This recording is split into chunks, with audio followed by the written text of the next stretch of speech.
maxaa cabdisiciid maxaan kuu tuurin xag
Hello, can you hear me? Yeah, we hear you, teacher. Okay, let's start now. Let me start sharing my screen. And,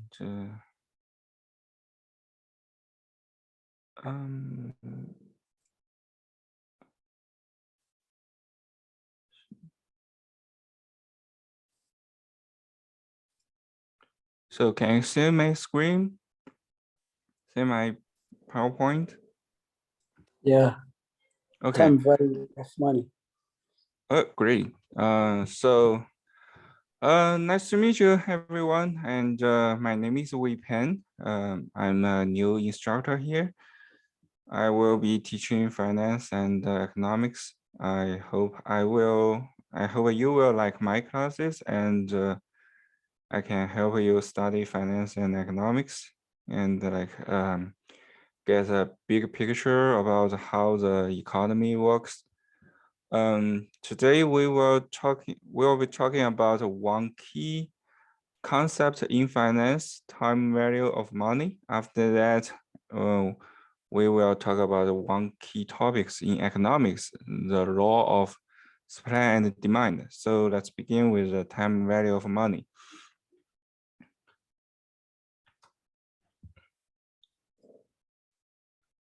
So the time value of money is a basic financial concept.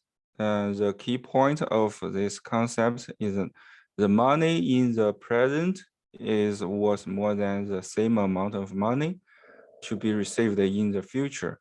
Like for example, if I say I can give you everyone $100 today or $100 in the next year, which one you will choose?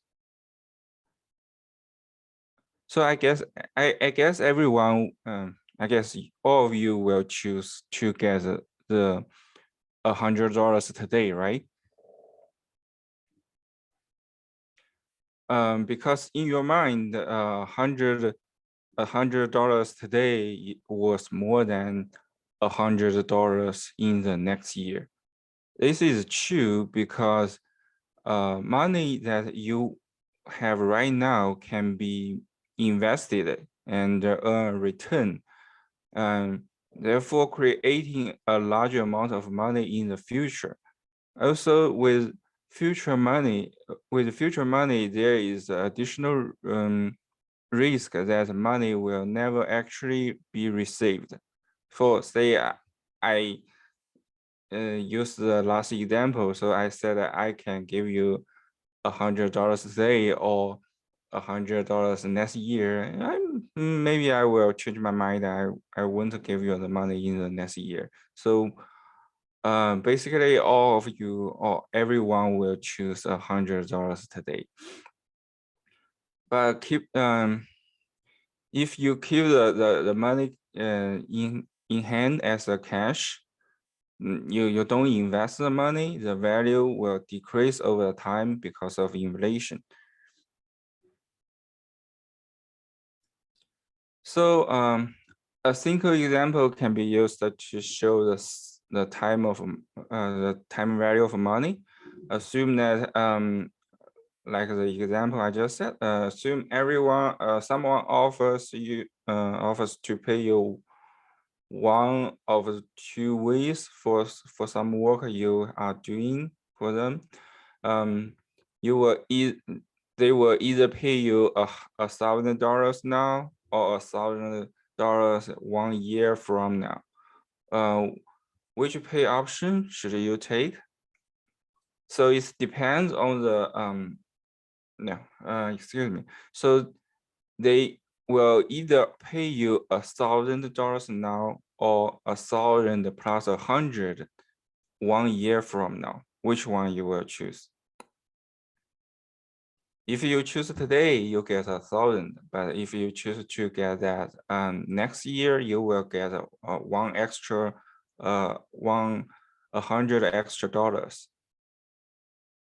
Think about it. Which one you would like to choose?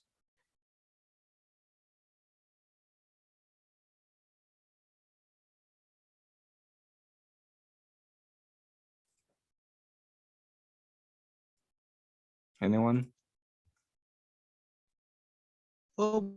we can use the today's investment money.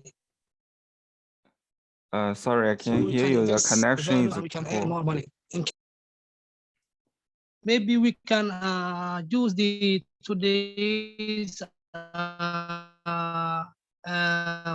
money so we can invest the value and we can earn more income. Okay. The connection is very bad. I can't really hear you, but I hear investing, and I think you are on the right track. So yes, it depends on what kind of investment return you can earn on the money at the present time. Since $1,100 is $110% of $1,000, right? Then if you believe you can make more than 10% return on the money by investing it over the next year, you should take the $1,000 now. You can invest that and get more money back in the next year. But on the other hand, if you don't think you can earn more than 10% in the next year, you can only earn 5%, you will get $1,050 back if you invest $1,000 today. Then you should take the future payment 1,100, as long as you trust the person trust the person. He promised he will pay you 1,100 next year, right? So it depends on the investment return you can earn, and depends on your own judgment. So the time value of money is also related to the concept and of inflation and the purchasing power. So both factors need to be taken into consideration along with whatever rate of return may be realized by investing the money. Why this is important? Because inflation constantly reduces the value of money, and therefore purchasing power of the money. The prices of any consumption, any commodity, or we say goods, such as gasoline or food, are best examples. If for example we use $100 to buy gas in 1990s, we could have bought a lot of more gallons of gas than we could buy today.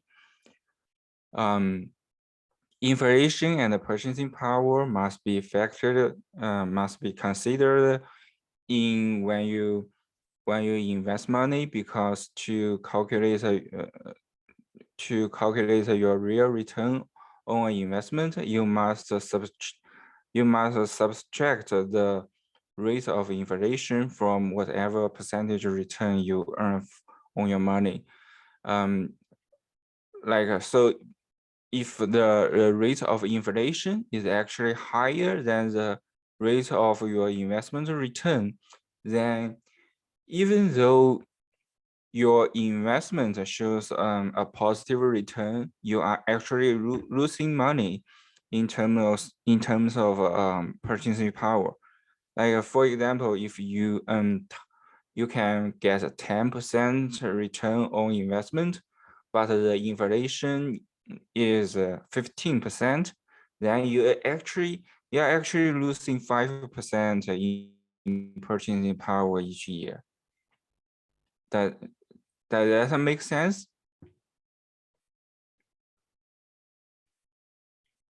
Okay, good. So this is the formula we use to calculate the time value of money. This because the time value of money is an important concept. It's not just important for every individual, but also for making business decisions.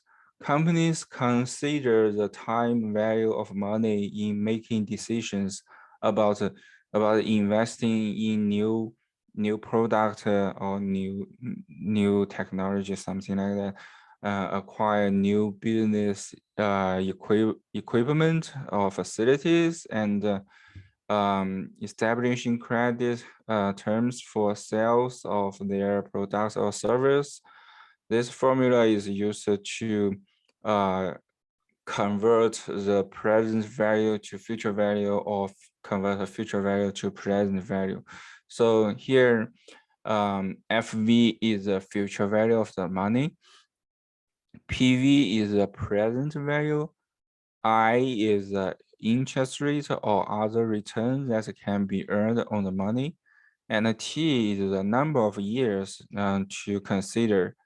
And N is the number of compounding periods of the interest per year. So it's maybe like abstract to you, but let's take a look at an example.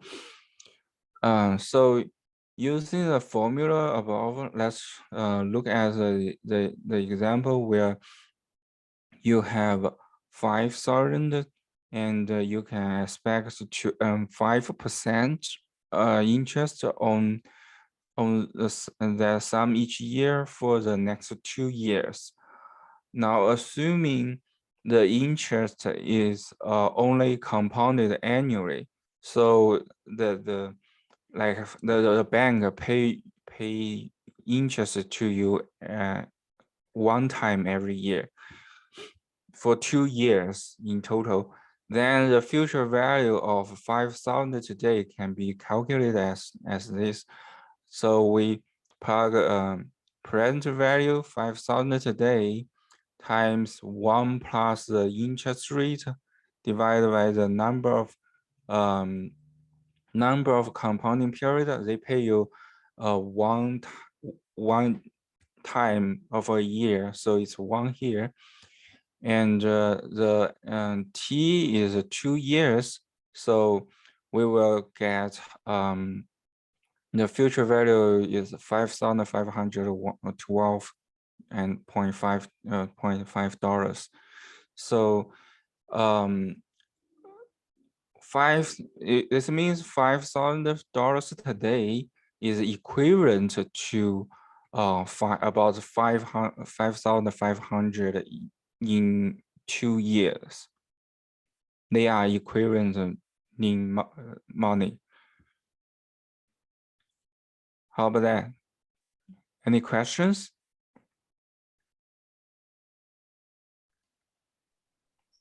No, If you can repeat one more time. The example. The example? Okay. Yeah. So the example is if you have $5,000 today, and you expect the bank, for example, you invest, you save money in the bank, and the bank will pay you 5% interest every year for 2 years. So they pay you 5% interest this year, then pay you 5% interest next year for 2 years. Then so for example, if you have 5,000 today, then next year you will get 5,000 5%. So that's 5,000 times 5% is $250, right? So next year you will have $5,250. Then you invest that money into the bank, you will get another 5% return. So let me share you this pen. Okay, so year 1, you will get 5,000. times 1.05 because you get 5% return. Then you will get this is equal to 15250. This is the amount of money you will get for 1 year. Then for year number 2, you use 5, you invest all your money you have, and you will get another 5%.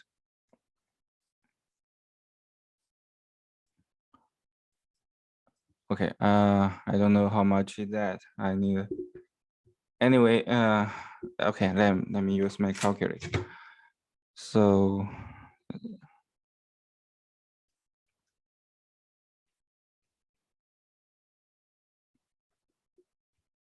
yeah, that's 552.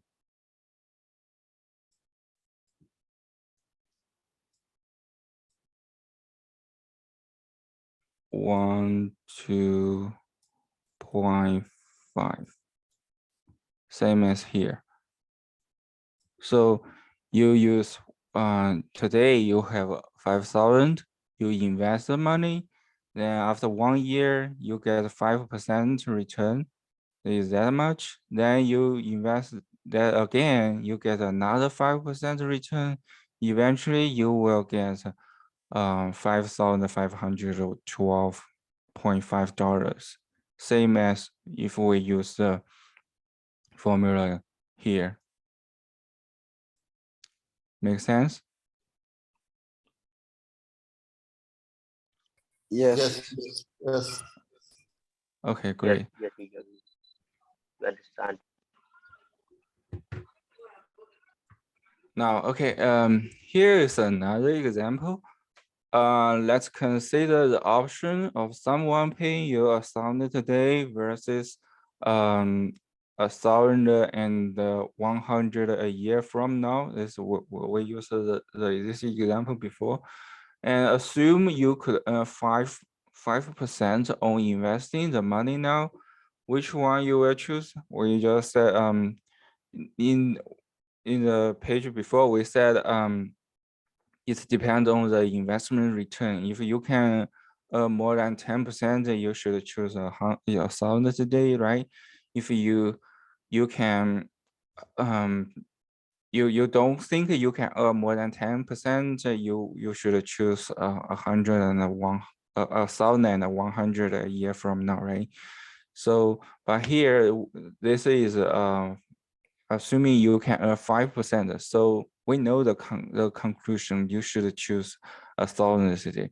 But let's look how we calculated that. So because 1,000 is today's money and 1,100 is future money, we can't compare them directly, right? And they are different amount and different at a different time. So if we wanted to compare, we can do it in 2 ways. Either convert the $1,000 today's money to the future money, like how much is well worth in the next year, or we convert the 1,100 future money to today's money. We compare them in present value. So if we use method 1, we convert $1,000 to future value. We plug the numbers into this formula. We will get the future value is excuse me.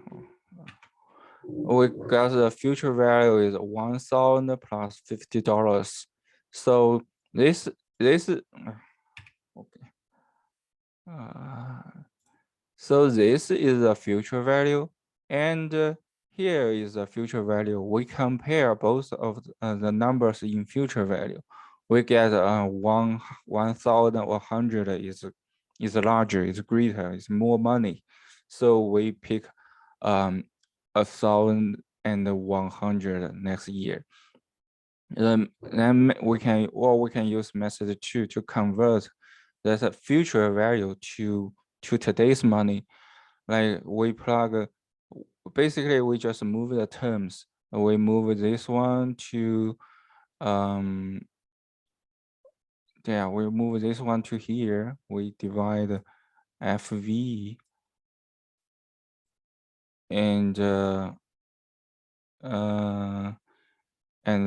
move PV over here. So you know how to do the algebra. So the PV we can calculate is the future value divided by the interest rate, and then this is the T, the number of years. We will get $1,047.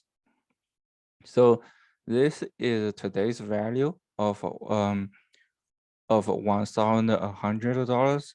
We come this is today's value, and 1,000 is today's value. We know this one is bigger, right? This one is bigger, so we choose 1,100 next year. Any questions?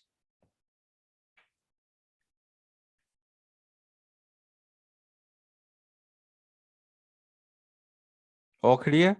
No question, Professor. Okay, great. Okay, that's all for time value of money topic today. So the key point is money at a different time was different was differently. So basically today's money was more than the money in the future, because you can always invest your money into any asset to earn a rate of return. But you should also know there is inflation, and the purchasing power is decreasing over time. So it's not always today's money was more than future.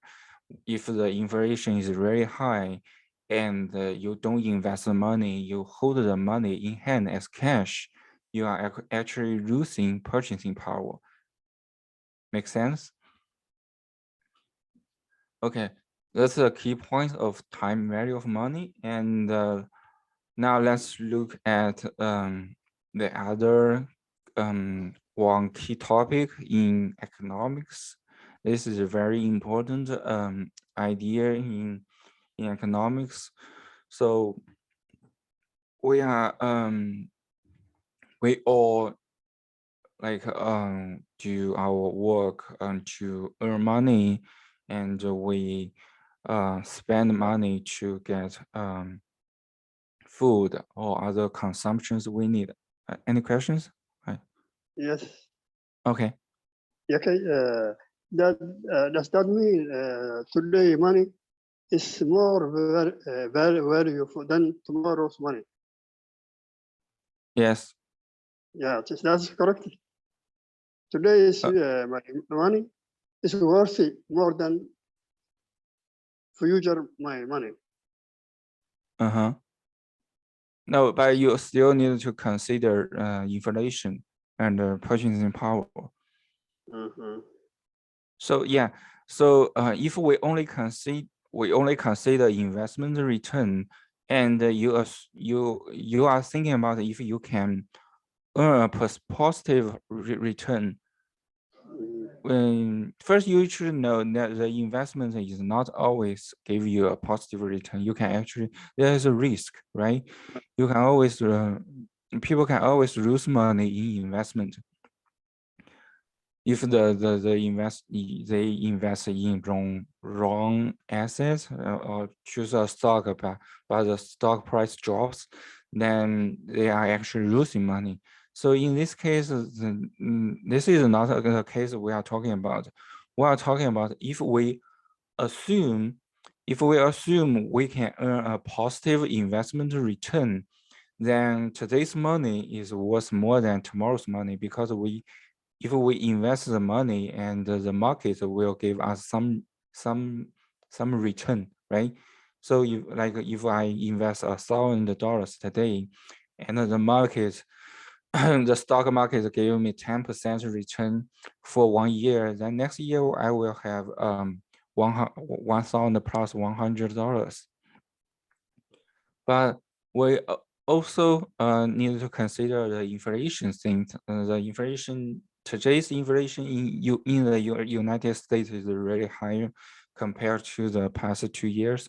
So if but not although it's not like 15%, but so if we assume the inflation will get 15%, then I only get a 10% investment return. Then I'm actually, even I got a positive investment return, I actually losing my purchasing power. I only buy less of less of goods I can buy, right? Okay.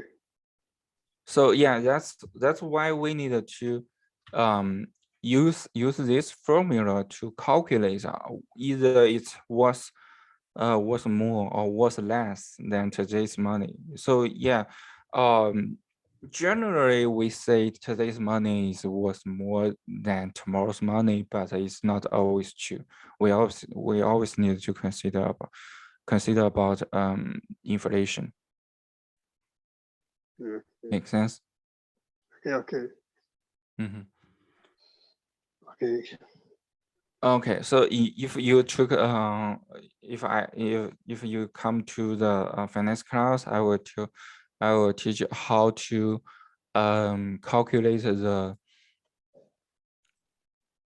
calculate this number here.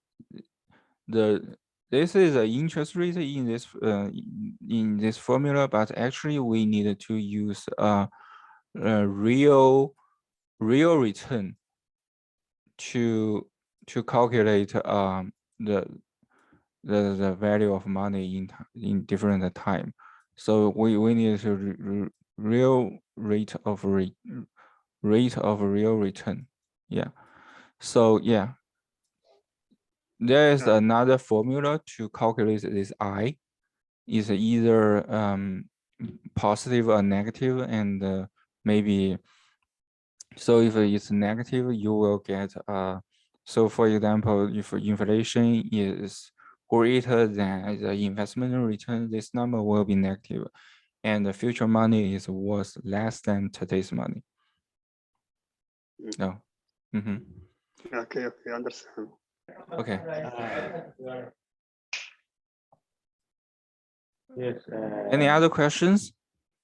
Yes, and I don't have a question, but I would like to make a comment for the perspective of today's money is more worth than tomorrow, because and when we are talking in economic section, and we have to consider inflation, as you said before, and that perspective, and I think it cannot work in the conflicting zone or locations where there is a fighting, because the currency and the cash of the conversion is really very difficult in conflicting area, and there is a lot of people who are dealing with in cash currency pair, especially money exchange, and you can some of them, and when inflation has arrived, they become very poor because they have cash.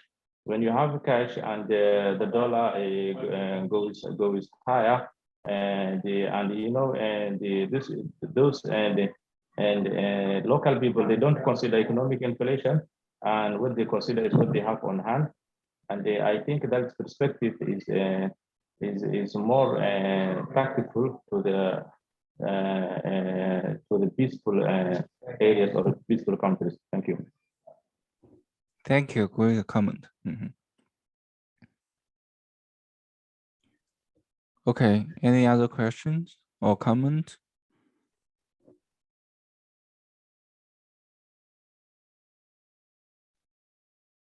Okay. Now let's go to the next part. supply, demand, and market equilibrium. So so this is a chart of gas price for the last 5 years from the Federal Reserve Bank of the US. The last update here is on May 30, so but it's June 20 now, so it's over about 3 weeks ago here, but we are actually higher, even higher now. Maybe over here. The price is actually even higher now. Gas is relatively cheaper in Missouri where I live, and so the last time I checked, it's about $4.90 per gallon. But in some states like California or New York, it's about $7 per gallon. So and back to the last year, and like here, all the years before that, when I go to the gas station, I usually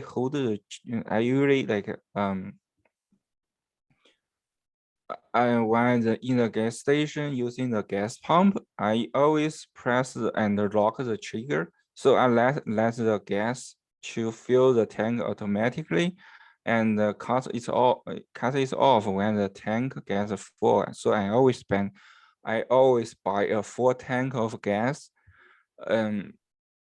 Before in the last year or years before that, but since this year, the gas money is really expensive, and so I usually hold the trigger in hand and stop filling, and when the amount reaches $20, so I only buy $20. Yeah, I only buy $20 of gas every time I went to gas station this year.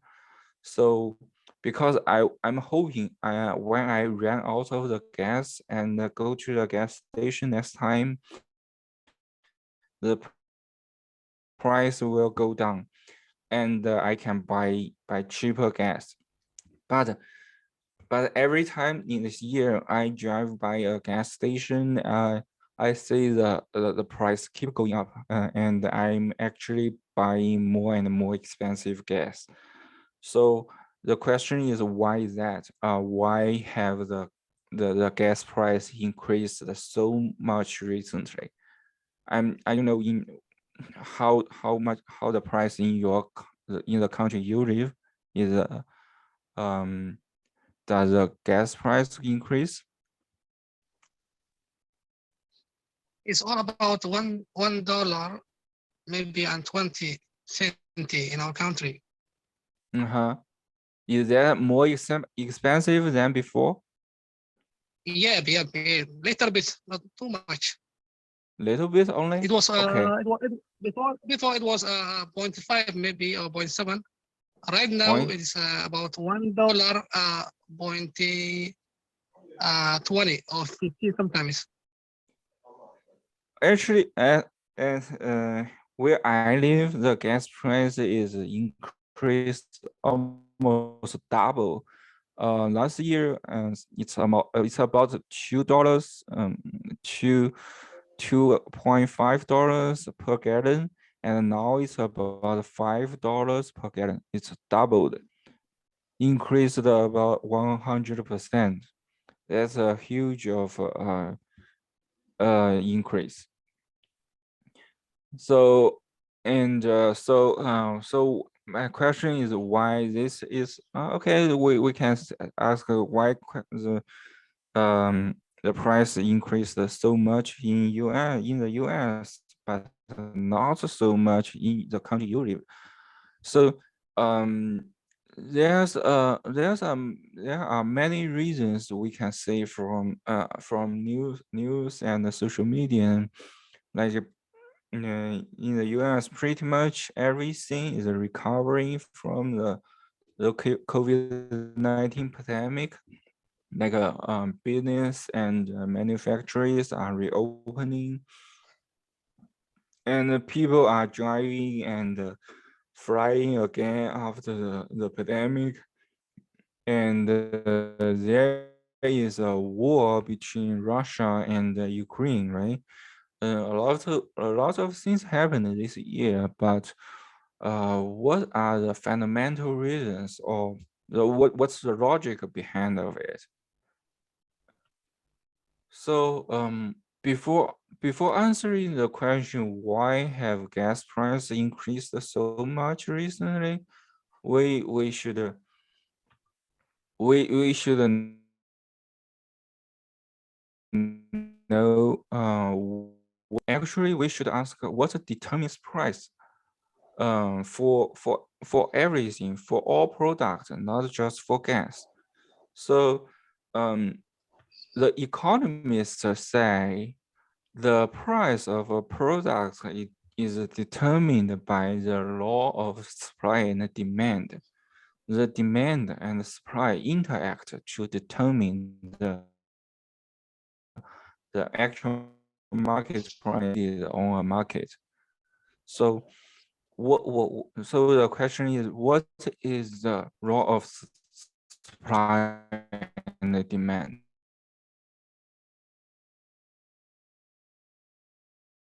And let's take a look at term demand to refer to the amount at each price.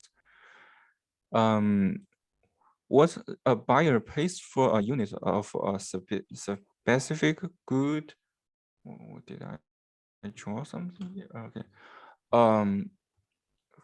Pay for a good or service is called price. We pay something, the money amount is called price, and the total number of units purchased at the price is called quantity demanded. So when price goes up, people look for ways to reduce their consumptions. Like me, now I really drive less and go out less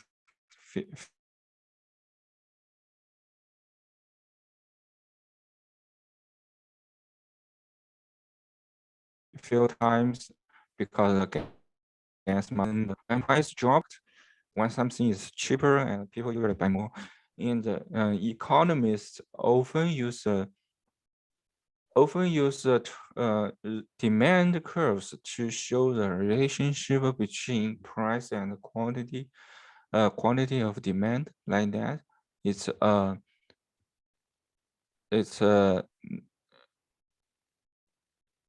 a downward sloping curve. Like when price drops, we say the quantity is more consumed. When price goes higher, the quantity is less. So it's downward sloping curve. And the economists call this inverse relationship between price and quantity demanded is a law of the demand. They call this negative relationship the law of demand. The law of demand assumes that all other variables that affect demand are hold constant. So only thing changes is price. Is the price and the quantity. Other things, everything else is hold constant. And when price moves, when price moves, the quantity demand is move along on the demand curve. Higher price, less quantity. Low price, more quantity. Make sense? Okay. So here we use the gas demand as an example because our lives and the economy is heavily dependent on gas. and we don't have many substitutes for gas. So we can't use we don't have other things to replace gas. So the demand of gas is very relatively inelastic. So it has a very steep slope. This means when the change in price, the changes in price only have a very small impact on demand. So the curve looks very steep. Now let's say if we have this bigger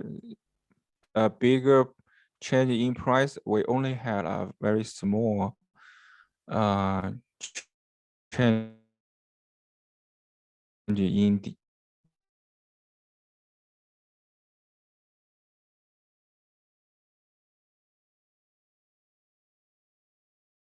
the quantity of demand.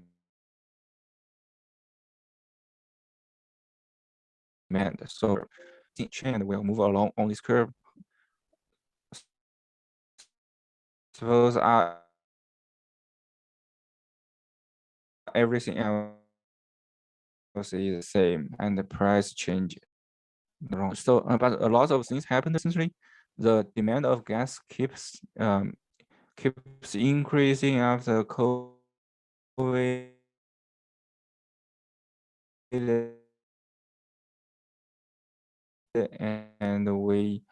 And we say and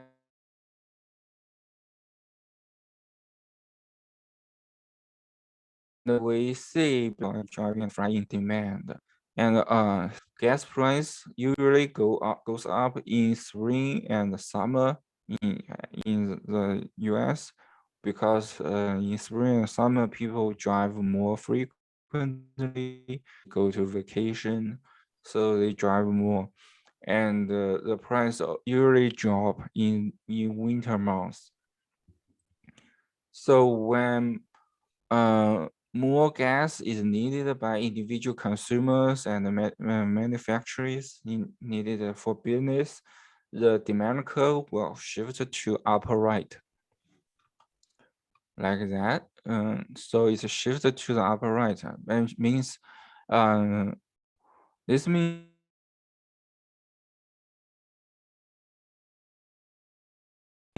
at a certain price, there is more quantity of those 2 and the last year we only demanded this amount of gas, then now the demand more. So at this price, the quantity of demand is increased. Any questions here? Sir, No. that means that as the demand increase, the price will increase. You mean like that?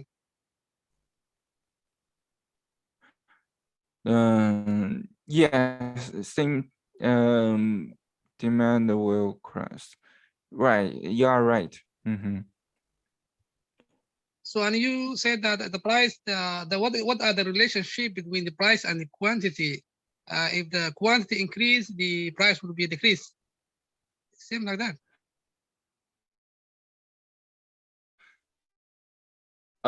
So there's two. First concept is quantity demanded. So, if we hold everything constant, no demand change, like we only need the same amount of money, like no more driving, no manufacturing opening, everything else hold constant. The only thing change is the price. Then we are moving, the quantity is moving on this curve, is moving on this one.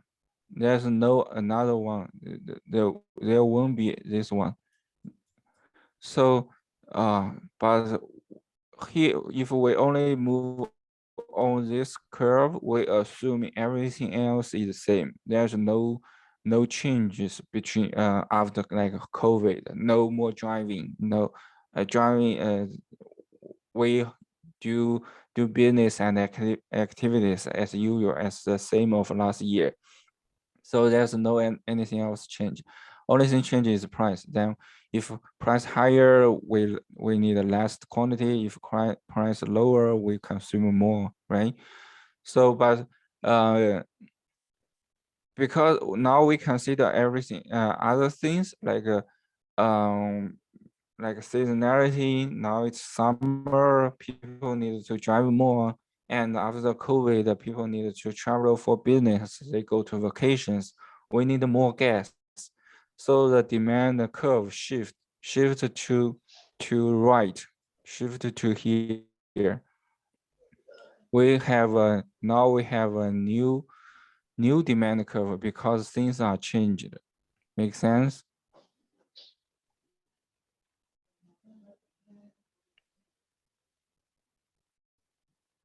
Did I answer your question?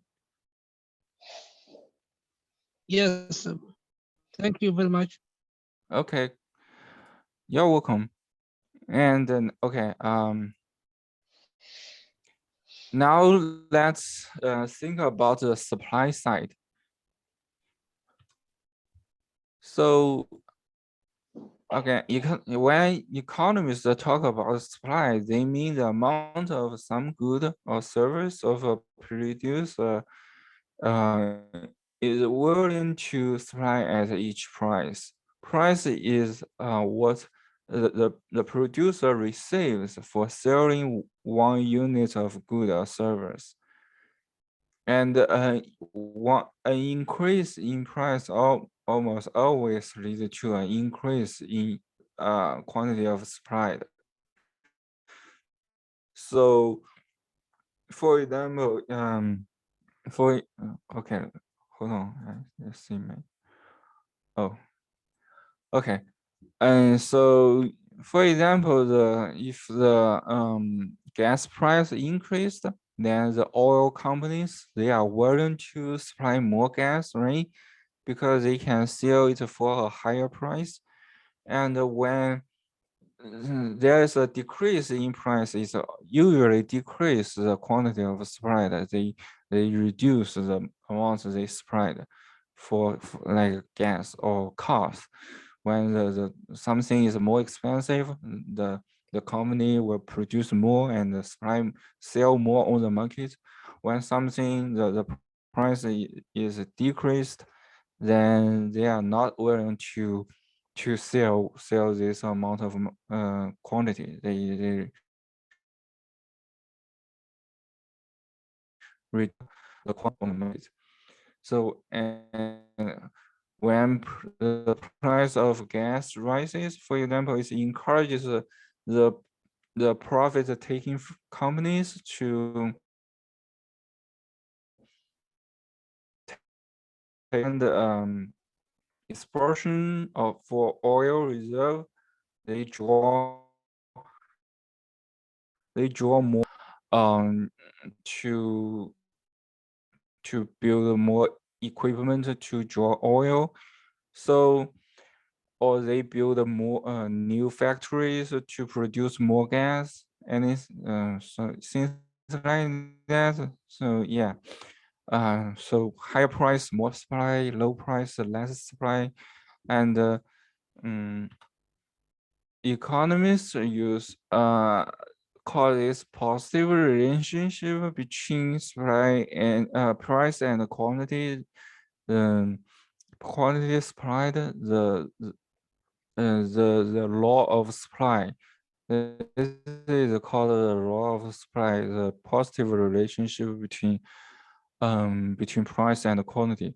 So the demand curve is for consumer, and this supply curve is for the producer, for the companies. Make sense? And again, same as the demand curve, the law of supply assumes that all other variables are same. The only thing affect here is the price. Price higher, we get bigger quantity, and when price lower, well, when price lower, we have less quantity. Any questions? Okay. So now let's here we use the gas supply as an example. The supply of gas is fairly inelastic in short term, although the company will.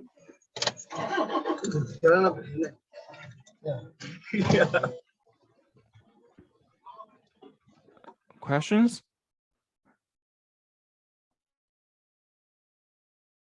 No? Okay.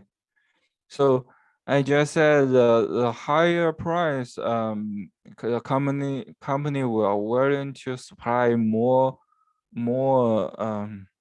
quantity, but the supply of gas is fairly inelastic in short term because the complex and costly the process of producing gas is so the supply curve is also has a steep slope like that.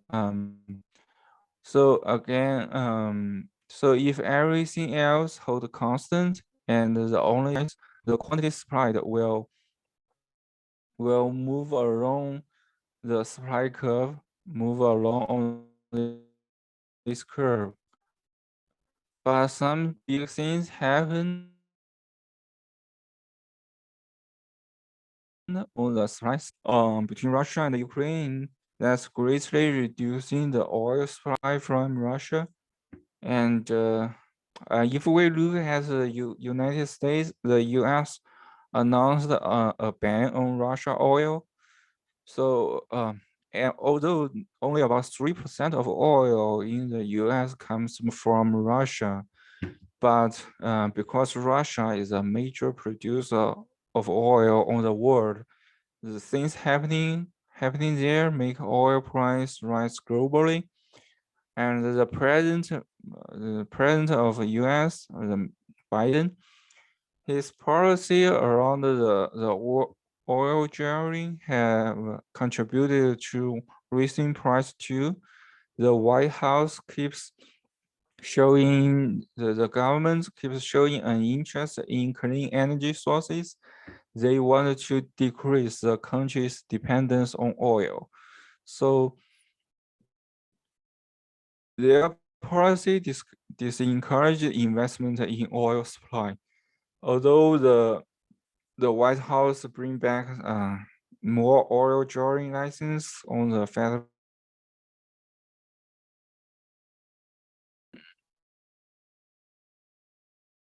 gas is supplied by the oil companies, the supply curve will shift to upper left like that. So it means at a certain price, at a certain price, there is less quantity demanded, less quantity supplied. I'm sorry, supplied. Make sense? Because the oil on the market is less than before.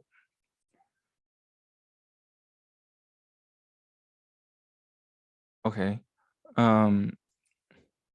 Now, so far we have known the law of demand and the law of supply.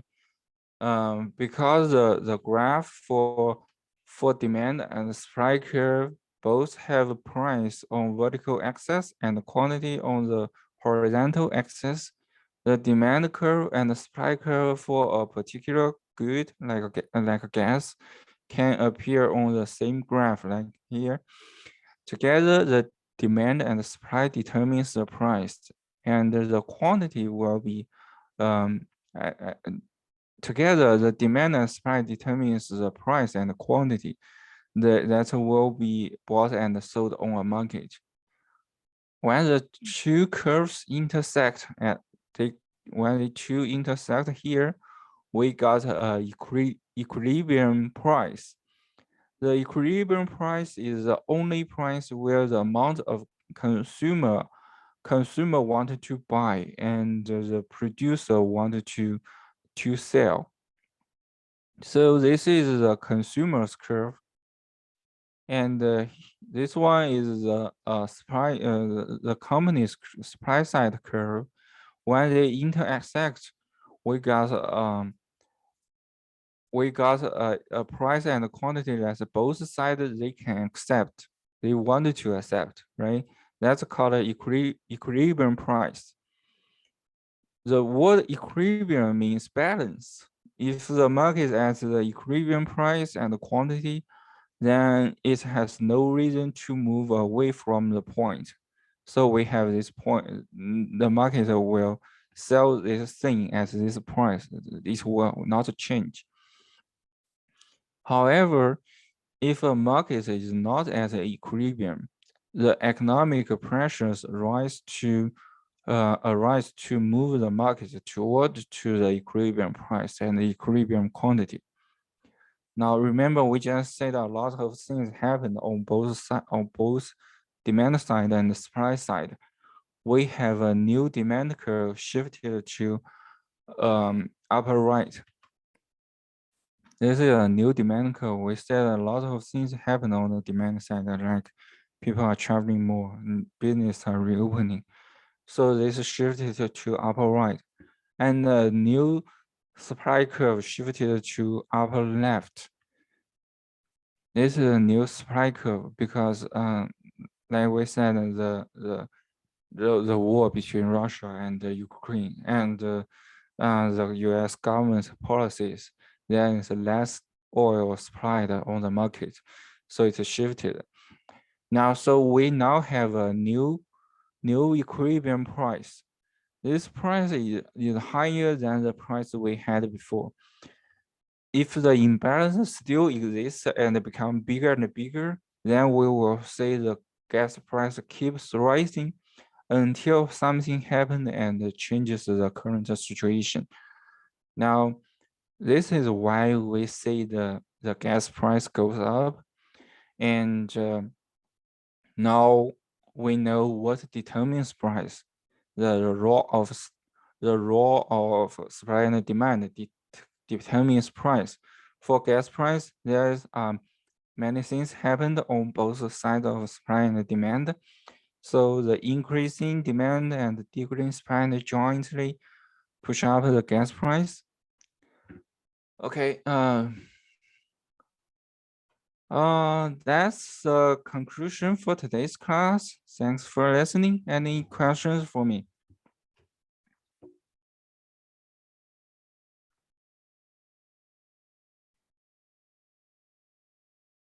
I think no question.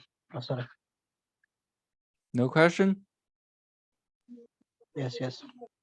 Okay, I hope you enjoy the class and learn something. So you're welcome to my finance economics class in the future, and there I will talk about more details about the concept we talked about today, and other more future and other more concepts in finance and economics. Thank you everyone for coming today. Yes, thank you very much. Can we have the slides, please? Today's slides. Yeah, how should I share that to you? Yeah, thank you very much. I don't know how to share, so can you should I upload that to somewhere in the Google Classroom or something? Yes, Google Classroom. Okay. I will ask the other instructors to about the access to the classroom. Okay, great. Thanks for coming. Thank you. Thank you. I hope you enjoy your evening. Thank you. All right, bye.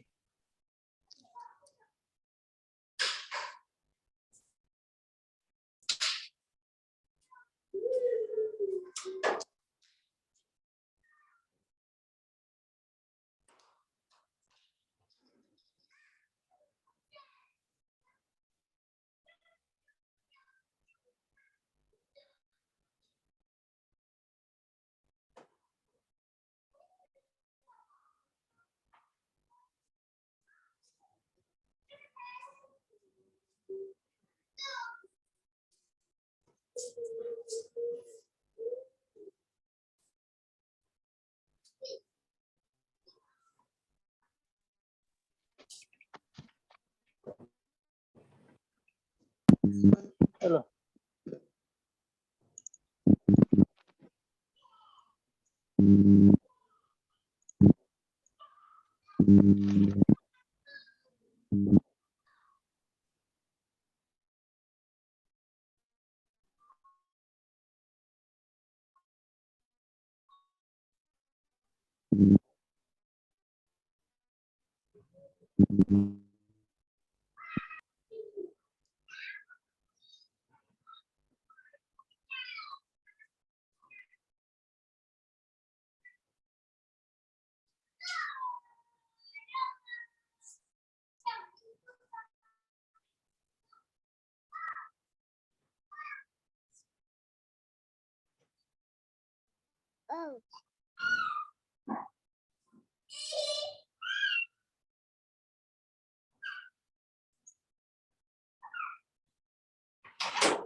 السلام عليكم جماعة وليس وحكي لجنوا بحنا دولا يرادو. السلام عليكم.